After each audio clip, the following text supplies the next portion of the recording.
एक लड़का बिना किसी यादों के एक जंगल से निकलता है। ना नाम, ना घर, ना कोई पहचान। लेकिन सबसे अजीब बात यह है कि उसके पेट पर नाभि तक नहीं है और ये सोता भी नहीं है। लड़का कौन है? क्या ये किसी एक्सपेरिमेंट का हिस्सा है या फिर कोई ऐसी मिस्ट्री जो दुनिया से छुपी हुई थी? आज हम लेकर आए हैं एक जबरदस्त साइंस फिक्शन मिस्ट्री जो हर एपिसोड के साथ और भी इंटरेस्टिंग होती जाती है। कहानी शुरू होती है। बिना कपड़ों के एक लड़का अजीब से लिक्विड में लथपथ जंगल के बीच पड़ा है। पहली नजर में लगता है जैसे किसी कॉलेज के लड़कों का मजाक का हिस्सा हो, लेकिन सच कुछ और ही है। लड़का न सिर्फ ये भूल चुका है कि वो कौन है, बल्कि ये भी नहीं जानता कि वो कहाँ है। कुछ देर भटकने के बाद वो शहर की तरफ बढ़ता है। शायद वहां कोई उसकी मदद कर सके, लेकिन एक बड़ी दिक्कत है, वो बिल्कुल नंगा है। उसकी आंखों में हर चीज नई दिख रही है, जैसे सब कुछ पहली बार देख रहा हो।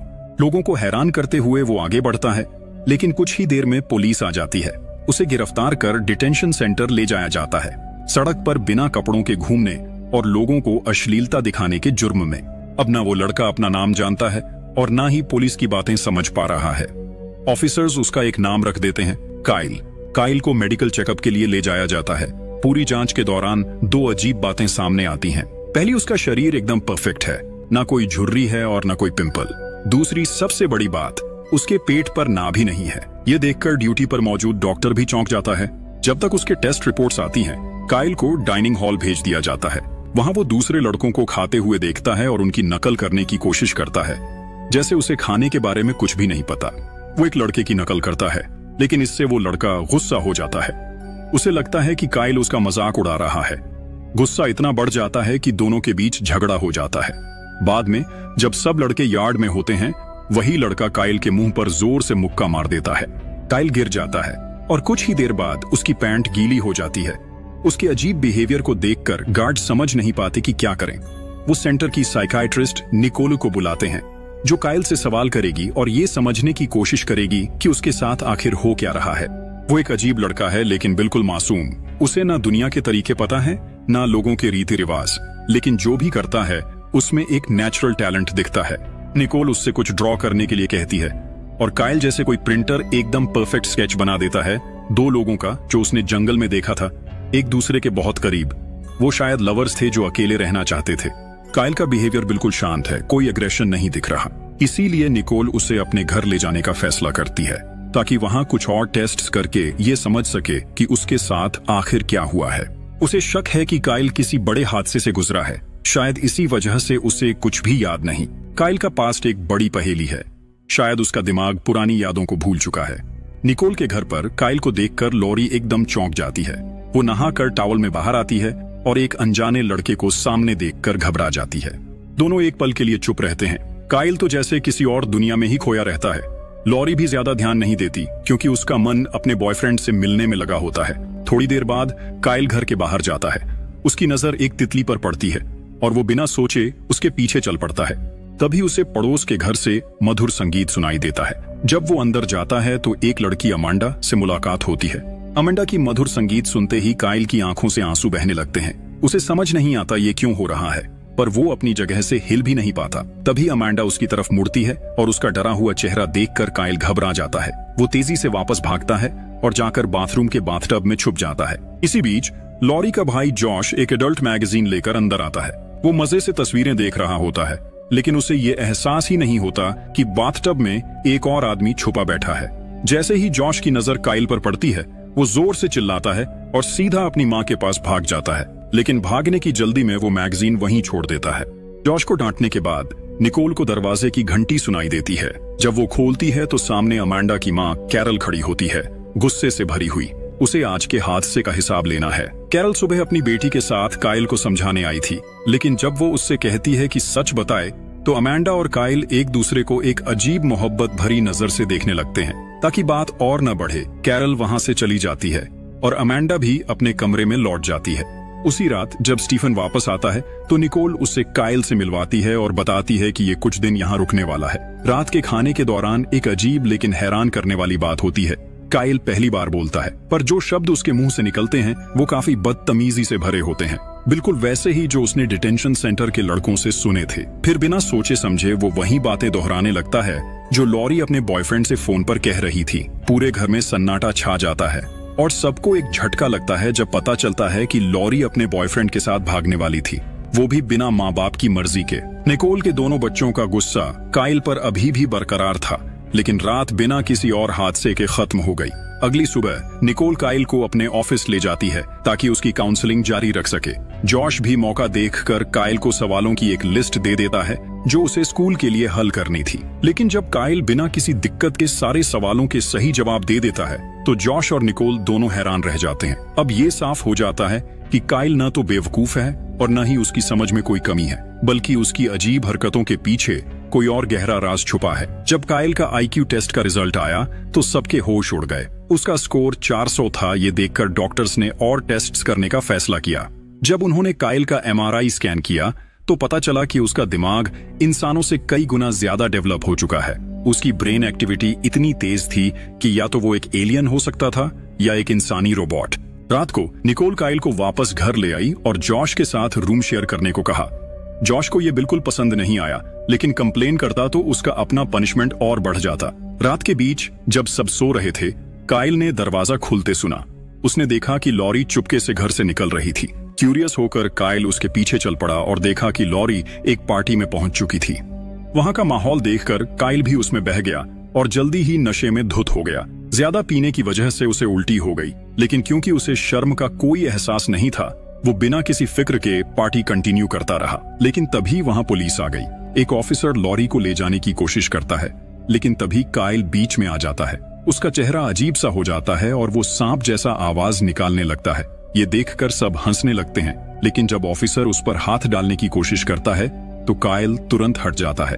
ऑफिसर गुस्से में अपना डंडा निकालता है ताकि काइल को सबक सिखा सके, लेकिन काइल न सिर्फ उसके वार से बचता है बल्कि उसे ऐसे शर्मिंदा करता है कि सब जोर जोर से ताली बजाने लगते हैं। ऑफिसर बेइज्जती सह नहीं पाता और हार मानकर वहां से चला जाता है। उस रात काइल लॉरी को सेफली घर ले आता है। अगले दिन वो अपनी गलतियां सुधारने की कोशिश करता है और पूरी फैमिली का दिल जीतने लगता है। सबसे पहले वो स्टीफन का कंप्यूटर रिपेयर करता है और उसके वो इम्पोर्टेंट डॉक्यूमेंट्स वापस दिला देता है जो वो महीनों पहले खो चुका था। फिर वो जॉश का रूम साफ करता है और उसकी पसंद की एक नई मैगजीन भी ले आता है। इन छोटी छोटी चीजों से काइल ने धीरे धीरे पूरे घर का प्यार जीत लिया। निकोल ये देखकर सोचती है कि जब तक उसके पास्ट का राज नहीं खुलता तब तक वो उसे टेम्पोरेरीली अडॉप्ट कर सकती है। लेकिन एक अजीब बात ये थी कि काइल रातों को सोता नहीं था। उसका बिहेवियर और भी अजीब होने लगा। वो रातों को बिना नींद के कराटे प्रैक्टिस करता रहता, बिना किसी थकान के। और सबसे अजीब बात, जो भी चीज हाथ लगती बिना सोचे समझे खा लेता, चाहे वो कच्चा हो या पका हुआ। एक दिन जब काइल यार्ड में था, एक वैन वाला आदमी उस पर नजर रख रहा था। पहले तो काइल ने इग्नोर किया, लेकिन धीरे धीरे उसे हर जगह वही आदमी दिखने लगा। अब ये क्लियर हो चुका था, कोई उस पर नजर रखे हुए है। कुछ दिनों बाद निकोल काइल को एक डॉक्टर के पास ले गई, लेकिन जैसे ही डॉक्टर ने रिपोर्ट्स देखी वो हैरान रह गया। काइल का बॉडी बिल्कुल नया लग रहा था, जैसे उसने कभी कोई चोट भी ना खाई हो। उसके दांत भी एकदम नए थे, बिना किसी कैविटी या डैमेज के। और सबसे शॉकिंग बात, उसका ब्रेन एक्टिविटी एक नॉर्मल इंसान से कई गुना ज्यादा था। डॉक्टर के पास इसके लिए कोई एक्सप्लेनेशन नहीं थी। उस रात डॉक्टर्स ने काइल को नींद की गोली दी ताकि वो आराम से सो सके, लेकिन छुपा हुआ राज तब सामने आया। नींद की गोली खाने के बाद भी काइल पूरी रात जागता रहा। इस बार वो अपने कमरे में नहीं बल्कि यार्ड में था, बस आसमान के तारे देख रहा था। स्टीफन को लगा कि शायद काइल के पास एक्स्ट्रा एनर्जी है जो खर्च करनी चाहिए, इसलिए उसने डिसाइड किया कि वो काइल को रनिंग पर ले जाएगा। स्टीफन एक समय पर खुद एक रनर था और उसे यकीन था कि वो काइल को थका सकता है, लेकिन स्टीफन का आइडिया उल्टा पड़ गया। काइल किसी ओलंपिक एथलीट की तरह दौड़ रहा था और अंत में थकने वाला स्टीफन खुद था, काइल नहीं। थकान और गुस्से के मारे स्टीफन वापस घर जाता है और निकोल से बहस करने लगता है। स्टीफन ने कहा कि काइल इंसान नहीं है और उसे वापस उस जगह जाना चाहिए जहां से वो आया है। ये बातें काइल ने खुद सुनी। इससे उसका दिल टूट गया और वो बिना किसी को बताए घर से भाग गया। स्टीफन ने हर जगह उसे ढूंढने की कोशिश की, लेकिन काइल कहीं नहीं मिला। पुलिस को भी कॉल किया गया, लेकिन उन्होंने कहा कि जब तक 24 घंटे नहीं होते वो कुछ नहीं कर सकते। रात को निकोल को अपने बेड के पास वाली टेबल पर काइल के बनाए कुछ ड्राइंग्स मिली। उनमें एक जगह बनी थी जिसे निकोल पहचानती थी। बिना वक्त गवाए स्टीफन और निकोल टॉर्चेस लेकर वुड्स की तरफ निकल पड़े। आखिरकार उन्हें काइल वहीं मिल गया, वही जगह, वही तरीका, बस तारे देखते हुए खड़ा था, जैसे अपने घर को याद कर रहा हो। घर वापस आने के बाद स्टीफन ने अपनी गलती मानी और काइल से माफी मांगी, उसने उसे गर्म पानी से नहाने का प्रस्ताव दिया। वहीं जब काइल ने पहली बार रेडियो सुना, उसके सिग्नल्स के बीच आने वाली व्हाइट नॉइज ने उसे शांत महसूस करवाया और उस रात पहली बार इतने दिन बाद काइल को नींद आ गई। अगले दिन कहानी एक नए मोड़ पर आ जाती है। पुलिस का एक फोन आता है निकोल के लिए। उनका कहना था कि उस जगह के पास जहां काइल मिला था, एक इंसानी ढांचा पाया गया है। ये सुनकर निकोल चौंक जाती है। पुलिस का कहना था कि काइल एक कातिल भी हो सकता है, इसलिए उससे संभल कर रहने की जरूरत है। एजेंट टेलर ने निकोल को बताया कि जो हड्डियां मिली हैं, उनमें किसी तेजी से जलने वाले पदार्थ का इस्तेमाल हुआ है, मतलब मौत रिसेंट है। साथ ही कुछ स्किन सैंपल्स भी मिले हैं जिन्हें एनालाइज किया जा रहा है। टेलर काइल से तुरंत सवाल जवाब करना चाहता था, लेकिन निकोल किसी तरह बात टाल देती है, कम से कम तब तक जब तक काइल उठ नहीं जाता। अगली सुबह जैसे ही काइल उठता है, वो टीवी देखने की कोशिश करता है, लेकिन एंटेना खराब होती है। बिना किसी देरी के वो सीधे छत पर चढ़ जाता है और एंटेना को रिपेयर कर देता है। लेकिन जैसे ही वो नीचे आने लगता है, वो छत से कूद जाता है और ये सब कुछ अमंडा अपनी आंखों से देख लेती है। अमंडा ये सब देखकर घबरा जाती है। वो सोचती है कि काइल छत से गिरकर चोटिल हो गया होगा, इसलिए उसका ध्यान भटक जाता है और उसकी कार कंट्रोल से बाहर हो जाती है। गाड़ी सीधा जाकर कचरे के बड़े डिब्बे से टकरा जाती है। तभी काइल बिना किसी चोट के उसके सामने आ जाता है। अमांडा ये देखकर और भी ज्यादा हैरान हो जाती है, क्योंकि उसने अपनी आंखों से देखा था कि काइल काफी ऊंची जगह से गिरा था, लेकिन उस पर एक भी खरोंच नहीं थी। कैरल, जो पहले ही काइल को पसंद नहीं करती थी, गुस्से में आ जाती है। उसके लिए गाड़ी का डैमेज ज्यादा बड़ी बात थी। गुस्से से वो अमांडा को धमकाती है कि उसका ड्राइविंग लाइसेंस वापस ले लेगी, लेकिन तभी काइल आगे बढ़कर सारी गलती अपने सर ले लेता है। ये देखकर कैरल और भी ज्यादा गुस्से में आ जाती है और चीख पड़ती है, मेरी बेटी से दूर रहो। उसी रात स्टीवन घर लौटता है और निकोल से अकेले बात करने को कहता है। वो बताता है कि पुलिस ने एक और चौंकाने वाली बात बताई है। जिस दिन काइल मिला था, उसी दिन एक आदमी भी लापता हो गया था। अब निकोल और स्टीफन और ज्यादा बेचैन हो जाते हैं, लेकिन जो भी हो, उन्हें ये नहीं पता कि उनकी सारी बातें एक और इंसान सुन रहा है। वही आदमी जो दिन भर काइल का पीछा कर रहा था। वो एक रिमोट माइक्रोफोन के जरिए उनका पूरा कॉन्वर्सेशन सुन रहा था। अगले दिन सुबह निकोल जब लड़कों का रूम साफ कर रही होती है, तो उसे काइल के बनाए हुए कुछ ड्राइंग्स मिलते हैं। इन ड्राइंग्स में एक पैटर्न होता है। जब वो उन्हें ध्यान से देखती है और साथ में जोड़ती है, तो उसे एक सिंबल दिखाई देता है, वही सिंबल जो क्राइम सीन पर मिला था। अब ये कंफर्म हो जाता है कि काइल वहां मौजूद था और हो सकता है कि उसका कोई कनेक्शन हो। दूसरी तरफ अमांडा ने लाइफगार्ड की नौकरी ले ली है। काइल, जो उसे पसंद करने लगा है, उसका ध्यान खींचने के लिए स्विमिंग पूल में जंप करने का प्लान बनाता है ताकि अमांडा उसे बचा सके, लेकिन छोटी सी गड़बड़ हो जाती है। लोग उस पर हंसने लगते हैं। उसका प्लान एक बड़े शर्मिंदगी में बदल जाता है। उसी दिन शाम को अमांडा निकोल के घर आती है ये देखने के लिए कि क्या काइल ठीक है। निकोल उसे अंदर आने देती है, लेकिन जब अमांडा उसके रूम में जाती है तो पता चलता है कि काइल वहां नहीं है। उसी वक्त अमांडा को काइल के सारे ड्रॉइंग्स दिख जाते हैं जो उसने उसके बनाए थे। ये देखकर उसे लगता है कि काइल उससे कुछ ज्यादा ही ऑब्सेस्ड है। लेकिन अगले दिन अमांडा फिर से काइल को पूल में देखती है। इस बार वो उससे मदद मांगता है ताकि वो स्विमिंग सीख सके। कुछ बेसिक टिप्स मिलने के बाद काइल पानी में इस तरीके से तैरने लगता है जैसे कोई एक्वामैन हो।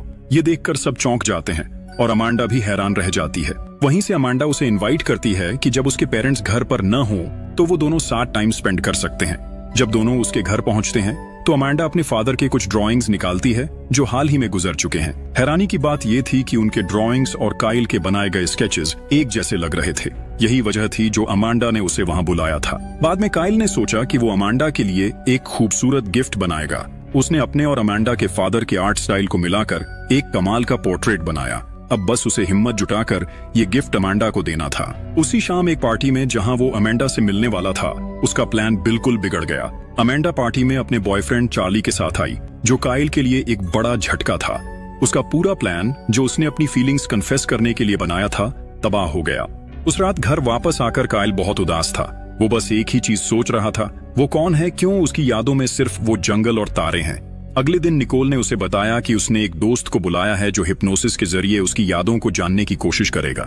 काइल इस बात पर तैयार हो गया और सेशन शुरू हो गया। हिप्नोसिस के दौरान काइल अपने दिमाग में उस रात के जंगल के सीन में वापस पहुंच जाता है। वहां वो वही आदमी देखता है जो हमेशा उसका पीछा कर रहा था। ये आदमी किसी दूसरे शख्स से लड़ रहा था। फिर अचानक वो आदमी उस दूसरे आदमी पर गोलियां चला देता है और भाग जाता है।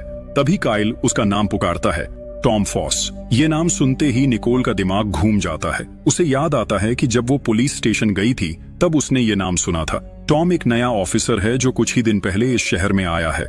ये बात और भी ज्यादा सवाल उठाती है। निकोल काइल से कहती है कि जो भी उसने देखा उसका एक स्केच बनाए। काइल बिना किसी गलती के एक परफेक्ट पोर्ट्रेट बना देता है और उस आदमी का चेहरा साफ साफ दिख रहा था। कुछ दिन बाद वही चेहरा अखबार में छपता है। उस आदमी का नाम फेल्डमैन था, एक यूनिवर्सिटी प्रोफेसर जो ह्यूमन मेमोरी का एक्सपर्ट था। अब ये कंफर्म हो गया था कि जंगल में मिले हड्डियां फेल्डमैन की ही थीं। अब सवाल ये था, फेल्डमैन का काइल से क्या कनेक्शन है? इसका जवाब ढूंढने के लिए काइल यूनिवर्सिटी जाने का फैसला करता है। यूनिवर्सिटी पहुंचने के बाद एक बड़ा सरप्राइज उनका इंतजार कर रहा होता है। जैसे ही काइल एक फोटो देखता है जिसमें फेल्डमैन के स्टूडेंट्स दिख रहे होते हैं, उसका दिमाग हिल जाता है। उसी फोटो में एक लड़का खड़ा है जो और कोई नहीं बल्कि खुद काइल है। लेकिन जब फेल्डमैन की असिस्टेंट हॉली से पूछा जाता है तो उसे काइल के बारे में कुछ भी याद नहीं आता।